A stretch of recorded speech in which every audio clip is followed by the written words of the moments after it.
Canada और भारत के बीच रिश्तों में खटास का असर अब वहां रह रहे भारतीयों पर भी देखने को मिल रहा है। दरअसल कनाडा में वीजा एप्लीकेशन सेवा मुहैया कराने वाली कंपनी बीएलएस इंटरनेशनल ने वीजा एप्लीकेशन निलंबित कर दिया है। हालांकि अभी औपचारिक तौर पर वीजा निलंबन के बारे में अब तक कोई ऐलान नहीं किया गया। बीएलएस इंटरनेशनल ने यह जानकारी देते हुए कहा कि कनाडा में सेंटर से अगले नोटिस तक के लिए वीजा सेवा को निलंबित किया जाता है। इसके साथ ही आपको बता दें कि बीते बुधवार को भारत ने कनाडा में रह रहे नागरिकों को सावधान और सतर्क रहने को कहा था। खासतौर से कनाडा में पढ़ाई कर रहे भारतीय छात्रों को सरकार ने सावधान और सतर्क रहने की सलाह दी थी।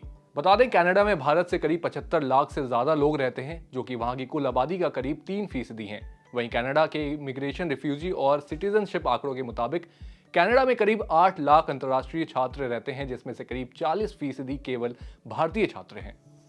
तो चलिए जानते हैं कि आखिर ये पूरा मामला है क्या और इसका भारत पर क्या असर पड़ सकता है। तो आपको बता दें, इस पूरे मामले की शुरुआत हुई जून 2023 से, जब हरदीप सिंह निज्जर की हत्या कर दी गई।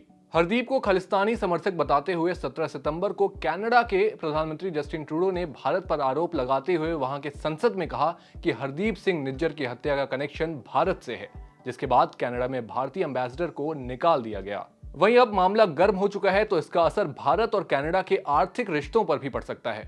आपको बता दें कि Canadian pension plan investment board यानी कि सीपीपीआईबी पिछले कई सालों से भारत में निवेश करता आया है। ये निवेश देश की कुछ लिस्टेड और अनलिस्टेड कंपनियां दोनों में ही है।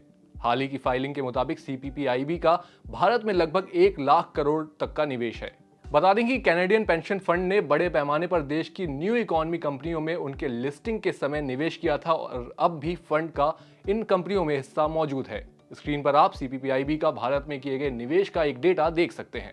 वहीं इसके साथ ही आपको बता दें कि पेटीएम और नाइका के आईपीओ के दौरान सीपीपीआईबी एंकर निवेशक भी रह चुका है। यही नहीं, सीपीपीआईबी ने विप्रो में $11.92 मिलियन, इन्फोसिस में $21.7 मिलियन और आईसीआईसीआई में $10 मिलियन का निवेश किया है।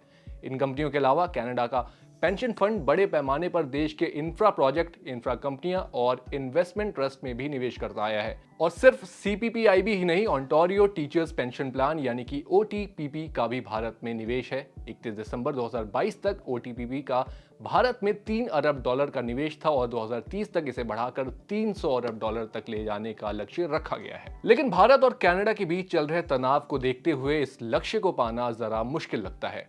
आपकी दोनों देशों के बीच चल रहे तनाव पर क्या राय है, हमें कमेंट बॉक्स में जरूर बताएं। साथ ही अगर आपको ये वीडियो पसंद आई है तो इसे भी लाइक, कमेंट और शेयर करना ना भूलें और देखते रहें जागरण बिजनेस।